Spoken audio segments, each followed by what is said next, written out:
3025-ലധികം കിടക്കകളുള്ള ഇന്ത്യയിലെ ഏറ്റവും വലുതും ലോകത്തിലെ തന്നെ 10ാമത്തെ സർക്കാർ ആശുപത്രിയാണ് കോഴിക്കോട് മെഡിക്കൽ കോളേജ്. നിരവധി സർജറികളിലൂടെ ചരിത്രത്തിൽ ഇടം നേടിയ മെഡിക്കൽ കോളേജിനെ വിവാദങ്ങൾ വേട്ടയാടുന്ന കാഴ്ചയാണ് സമീപകാലങ്ങളിൽ കാണുന്നത്.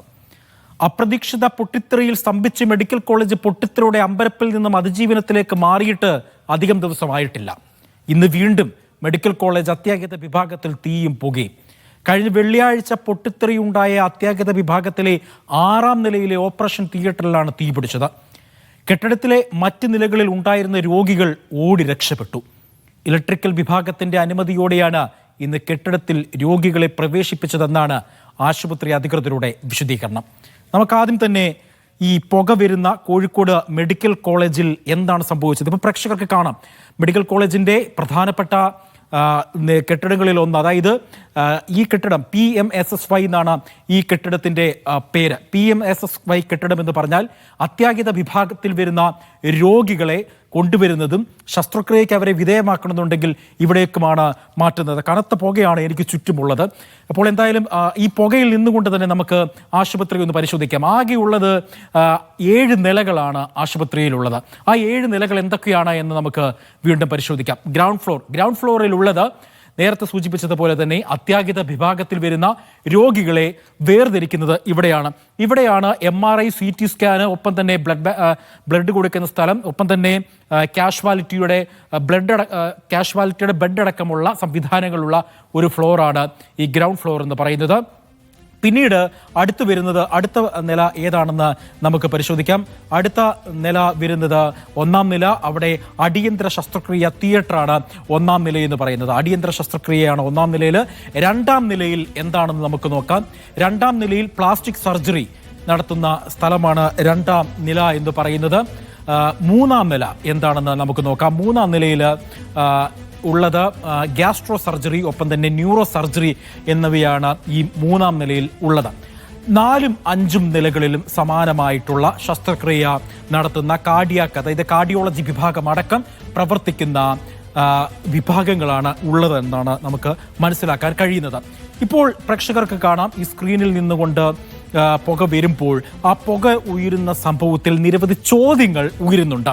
എന്താണ് ആ ചോദ്യം എന്നുള്ളതല്ലേ?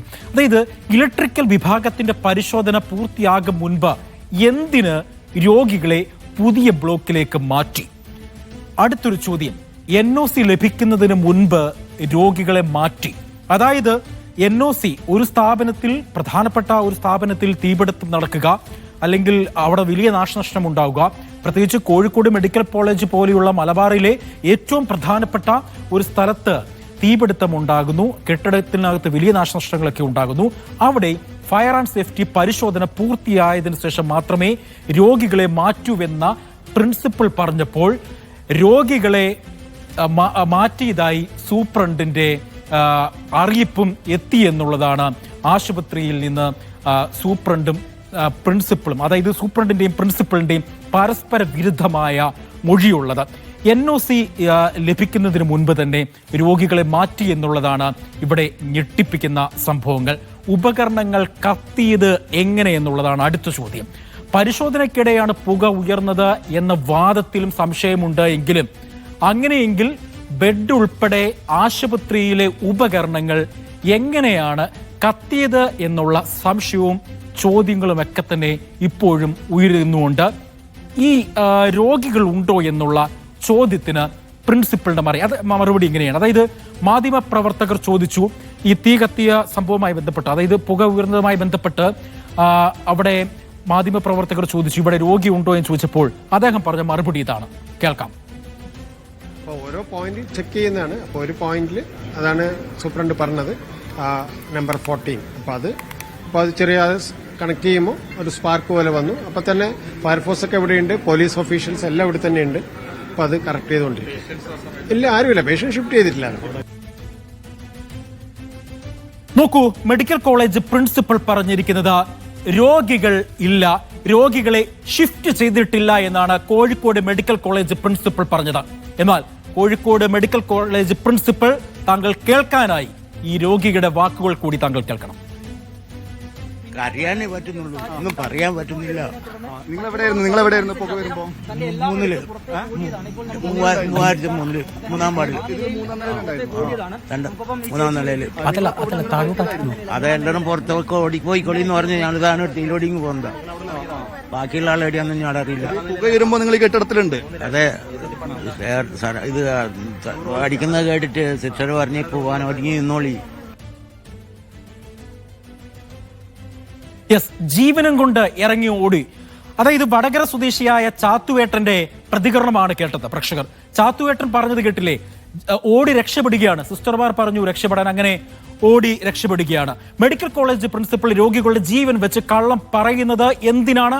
അതിന് ഉത്തരം നൽകേണ്ടത് മെഡിക്കൽ കോളേജ് പ്രിൻസിപ്പൽ തന്നെയാണ്. വീണ്ടും പുകയൂർന്ന സംഭവത്തിൽ ഇതുവരെയും അധികൃതർക്ക് കൃത്യമായ വിശദീകരണം നൽകാൻ കഴിഞ്ഞിട്ടില്ല എന്നുള്ളതാണ് ഞെട്ടിക്കുന്ന വസ്തുത.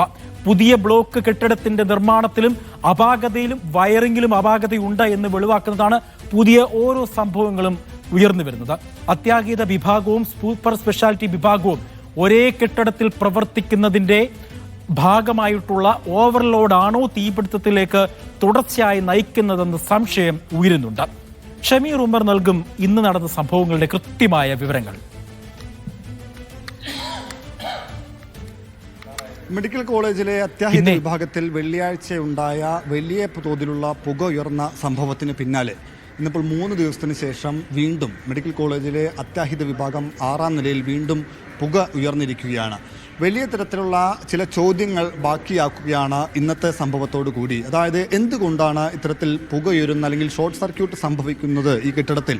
ആ നിലയ്ക്ക് എന്തെങ്കിലും പ്രശ്നങ്ങൾ ഈ കെട്ടിടത്തിൻ്റെ നിർമ്മാണവുമായി ബന്ധപ്പെട്ട് പ്രത്യേകിച്ച് ഇലക്ട്രിക്കൽ സംവിധാനങ്ങൾ ഒരുക്കിയതുമായി ബന്ധപ്പെട്ട് ഉണ്ടോ എന്നുള്ള ചോദ്യമാണ് ബാക്കിയാവുന്നത്. പ്രത്യേകിച്ച് ഇന്നിപ്പോൾ ഇവിടെ ഈ വെള്ളിയാഴ്ച ഉണ്ടായ സംഭവത്തെ തുടർന്ന് അതുമായി ബന്ധപ്പെട്ട പരിശോധനകൾ ഓരോ നിലകളിലും നടക്കുകയാണ്. ഓരോ നിലകളിലും ഇലക്ട്രിക്കൽ വിഭാഗത്തിൻ്റെ മറ്റ് വിദഗ്ധരുടെ പരിശോധനകൾ നടത്തി പ്രശ്നമില്ല എന്ന് ഉറപ്പാക്കിയതിന് ശേഷം പ്രവർത്തന സജ്ജമാക്കാനാണ് ആരോഗ്യവകുപ്പ് അധികൃതർ ആലോചിക്കുന്നത്. ആ നിലയ്ക്കുള്ള പരിശോധനകൾ നടക്കുകയാണ്. അത് ഓരോ നിലകളിലും പരിശോധന നടക്കുന്നുണ്ട്.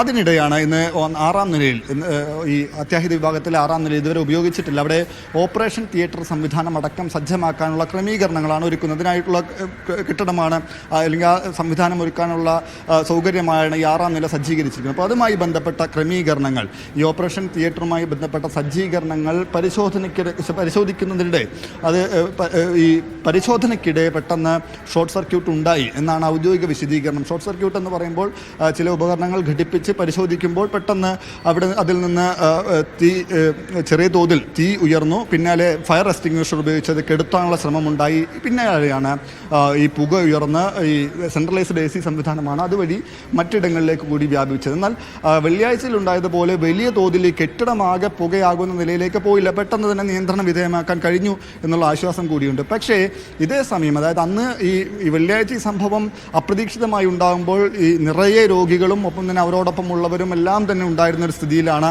ഏതാണ്ട് വൈകുന്നേരത്തോടു കൂടി വളരെ തിരക്കേറുന്ന സമയത്ത് തന്നെ ഈ പുകയുരുകയും വലിയ തരത്തിലുള്ള ആശങ്ക ഉയരുകയും ചെയ്തത്. എന്നാൽ ഇന്ന് ഈ സംഭവം ഉണ്ടാകുന്നത് ഏതാണ്ട് ഉച്ചയ്ക്ക് 2 മണിയോടെയാണ്. നേരത്തെ ഈ പ്രശ്നമുണ്ടായതിനെ തുടർന്ന്, വെള്ളിയാഴ്ച പ്രശ്നമുണ്ടായതിനെ തുടർന്ന് എല്ലാ രോഗികളെയും ഇവിടെ നിന്ന് മറ്റിടങ്ങളിലേക്ക്, മറ്റ് ആശുപത്രിയിലേക്ക്, സ്വകാര്യ ആശുപത്രികളിലേക്കും ഒപ്പം തന്നെ ബീച്ച് ആശുപത്രിയിലേക്കും ഒപ്പം തന്നെ ഇവിടെയുള്ള മെഡിക്കൽ കോളേജിൽ തന്നെയുള്ള പകരം സംവിധാനങ്ങളിലേക്കും മാറ്റിയിരുന്നു. അങ്ങനെ മാറ്റിയ രോഗികളിൽ ചിലരോട് ഇന്ന് ഇവിടേക്ക് മടങ്ങി വരാൻ പറയുകയും ഇന്ന് രാവിലെ മുതൽ ചിലർ ഇവിടെ ഈ ബ്ലോക്കിലേക്ക്, ഈ പുതിയ കെട്ടിടത്തിലേക്ക്, ഈ അത്യാഹിത വിഭാഗത്തിലെ കെട്ടിടത്തിലേക്ക്, കഴിഞ്ഞ ദിവസം പുകയർന്ന കെട്ടിടത്തിലേക്ക് എത്തുകയും ചെയ്തിരുന്നു. ആ നിലയ്ക്ക് ഇന്ന് രാവിലെ ചില രോഗികളെത്തി. അവർ 3-ാം നിലയിലും ഒപ്പം തന്നെ ഉച്ചയോടെ എത്തിയ ചില രോഗികൾ 4-ാം നിലയിലുമായി കഴിയുന്ന സമയത്താണ് പെട്ടെന്ന് ഉച്ചയ്ക്ക് 2 മണിയോടെ ഈ സംഭവം ഉണ്ടാകുന്നത്. വലിയ തരത്തിലുള്ള ആശങ്കയുണ്ടായി. വലിയ ശബ്ദം കേട്ടു എന്നാണ് ഈ രോഗികളും രോഗികളോടൊപ്പം ഉണ്ടായിരുന്നവരും പറയുന്നത്. ശബ്ദം കേട്ട ഉടനെ ഇതിനകത്തുണ്ടായിരുന്ന ആരോഗ്യ പ്രവർത്തകർ ഇവരോട് ഇറങ്ങി രക്ഷപ്പെടാൻ പറഞ്ഞു. അങ്ങനെ പലരും, ഈ രോഗികൾ തന്നെ പലരും സ്റ്റെപ്പ് ഇറങ്ങി 3-ഉം 4-ഉം നിലയിൽ നിന്ന് താഴേക്ക് ഓടി രക്ഷപ്പെടുകയായിരുന്നു. ഒപ്പം തന്നെ ചിലരെ മറ്റുള്ളവരുടെ സഹായത്തോടു കൂടി താഴേക്ക് എത്തിക്കുകയും ചെയ്തു. അപ്പോൾ ഈ രോഗികളെ പ്രവേശിപ്പിച്ചത് പെട്ടെന്നായോ തിടുക്കത്തിലായോ എന്നുള്ള ചോദ്യം ബാക്കിയാണ്. ഒപ്പം തന്നെ എന്ത് അടിസ്ഥാനത്തിലാണ് ഈ രോഗികളെ പ്രവേശിപ്പിച്ചത് എന്ന ചോദ്യമുയർത്തി പ്രതിപക്ഷ സംഘടനകൾ കൂടി രാഷ്ട്രീയ പാർട്ടികൾ കൂടി ഇവിടേക്ക് പ്രതിഷേധവുമായി എത്തി. എന്നാൽ മെഡിക്കൽ കോളേജ് അധികൃതർ പറയുന്നത് 3-4 നിലകളിലെല്ലാം തന്നെ പരിശോധന പൂർത്തിയാക്കി ഇലക്ട്രിക്കൽ വിഭാഗത്തിന്റെ അനുമതി ഉണ്ടായിരുന്നു, പ്രവർത്തന സജ്ജമാക്കാൻ കഴിയും, മറ്റ് പ്രശ്നങ്ങളില്ല എന്നുള്ള ഇലക്ട്രിക്കൽ വിഭാഗം. ഷബീർ ഉമർ ഇങ്ങനെ വിവരങ്ങൾ നൽകിക്കൊണ്ടിരിക്കുമ്പോൾ ഷബീർ നൽകുന്നതും ഷബീറിനും പ്രേക്ഷകർക്കും എനിക്കും അടക്കം ചോദിക്കാൻ ഒരുപാട് ചോദ്യങ്ങൾക്കുണ്ട്. ആ ചോദ്യങ്ങൾക്കും ഒപ്പം തന്നെ ഉത്തരങ്ങൾ നൽകേണ്ടതും സംശയ നിവാരണം നടത്തേണ്ടതും ആരോഗ്യവകുപ്പ് തന്നെയാണ്. രോഗികളുടെ ജീവൻ വെച്ച് ഒരിക്കലും ബലിയാക്കരുത്, രോഗികളെ ബലിയാക്കരുതെന്ന് മാത്രമാണ് പറയാനുള്ളത്.